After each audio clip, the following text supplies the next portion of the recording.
Hey guys, my name is Nate, and I'm the Otter Outdoorsman, and let's talk about heat exhaustion and my experience with it. Let's get started.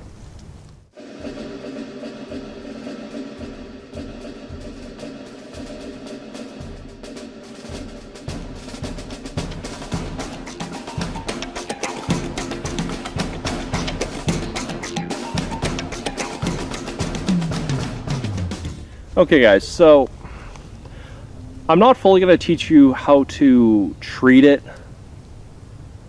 because you should really be researching some of these first aid tips, and you should really go to a first aid class. But heat exhaustion is a topic that is kind of near and dear to my heart when it comes to safety in the woods.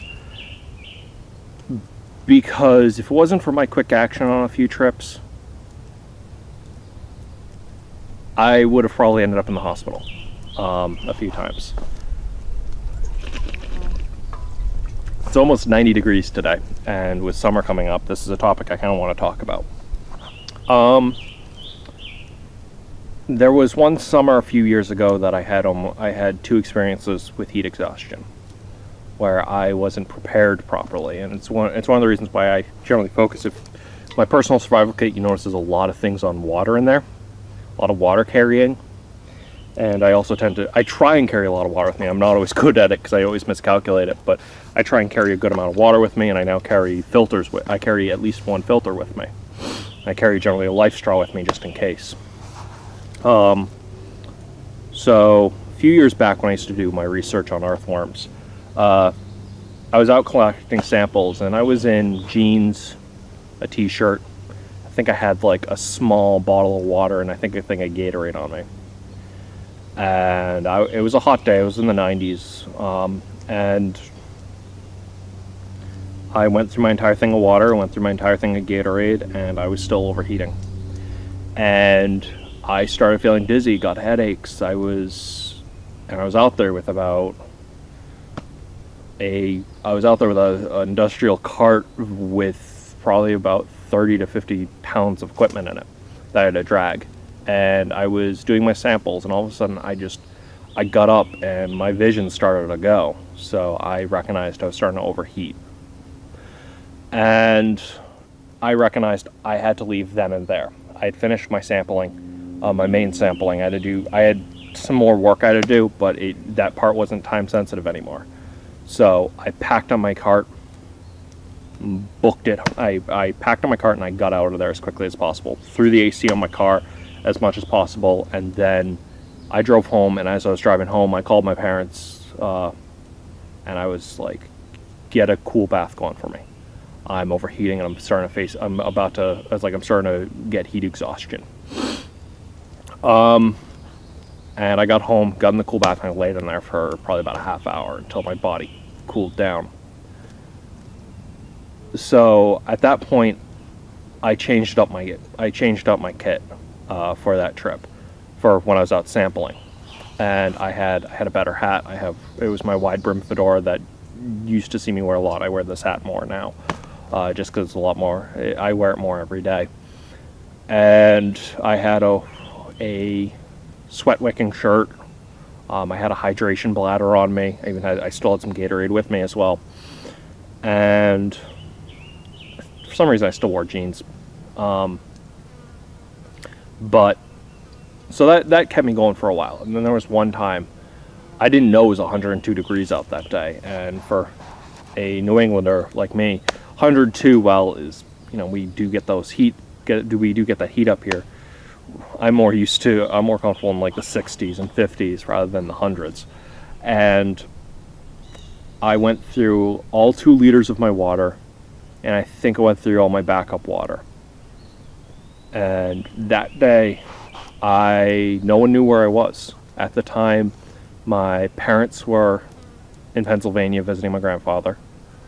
My mentor was in Puerto Rico doing his research. And so I believe at the time I was also, no, I wasn't single. I wasn't really talking to my girlfriend that day. So literally, no one knew where I was going. And hold on. Sorry about that. I had something attacking me. But so that day, no one knew where I was. And I was actually 10 feet away from a football field where people were jogging. I was 10 feet from a field, and then about 100 to 200 feet away, maybe a quarter mile away, was a football field where people were jogging. I went through all my water, and I was this close to passing out from heat exhaustion. And the problem was that time I had samples, which, as our philosophy is no injuries until your samples are completed, until the data's in. So that day I had to, again, pack up my container. I finished up with what I was doing, for the most part. Finished up what I was doing because my research was very important to me. Packed it up, got out of there, and went back to my lab. I literally laid on the ground AC with my samples processing in my lab, like right next to my lab, just like sprawled out. One of the teachers came out, she's like, "You okay?" I'm like, I'm almost hitting heat exhaustion. She's like, you know the school closed because it was too hot out, right? Because the temperatures reached 103, and I was like, no, I was out in the woods sampling. And generally, especially from that point on, it became very important to me to understand heat exhaustion, understand that it is dangerous. It's funny, in survival, a lot of people think about getting lost in the woods. They think about, I'm going to be out there and I'm going to have to build a shelter, I'm going to have to get fire going. But sometimes at the end of the day, what may get you in the summer is not having enough water or overheating. And you could pass out from that. And that's, in my opinion, a lot more dangerous than getting lost. Because if I'm lost, I can still figure my way out with a compass or a map and try and navigate. I can still move. But if I'm dehydrated and if I'm too weak from heat exhaustion, then there's almost no mobility, especially if I pass out. And that could have been the end of me. I don't know. Because as I said, the second time that happened, which I was prepared for heat exhaustion, and it still hit me. Even on days like that, where no one knew where I was, because no one was around that honestly cared, I could have ended up in much more serious conditions. And so always remember, pack extra water, pack more water than you think you're going to need on that trip. Wear clothes that can cool you down. Bring things with you that can cool you down. Bring Gatorade. Wear a hat to keep the sun off your face. Try and keep yourself as cool as possible in the woods, especially during the summer, because I don't want what happened to me and the fear that went through me to happen to you. I honestly would rather have my viewers get home safe and be able to tell me about stories that they tell me about trips they went on, rather than not hear back from them because they passed out from heat exhaustion in the woods.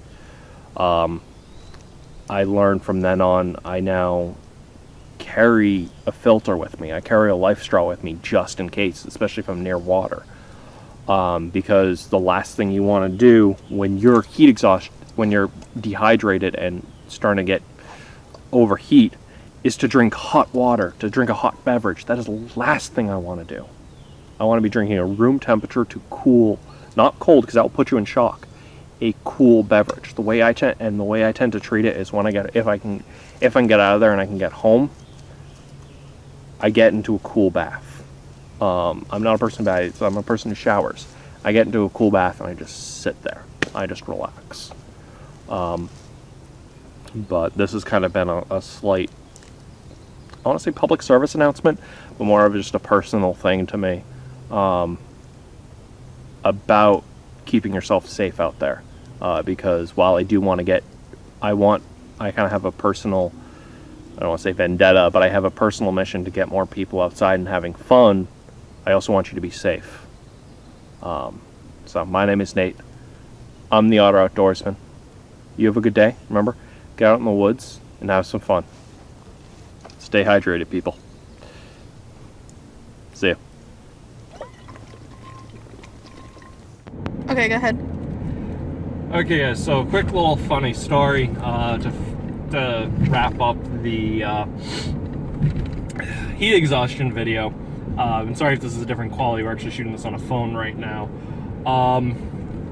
And I'm kind of focused on getting us back, but I figured I'd say this while it's fresh in our mind. On our way out, and after we finished shooting the video, we both started to overheat, and Cassie got hit pretty hard by the heat. We both weren't used to it and didn't have the stuff ready for it.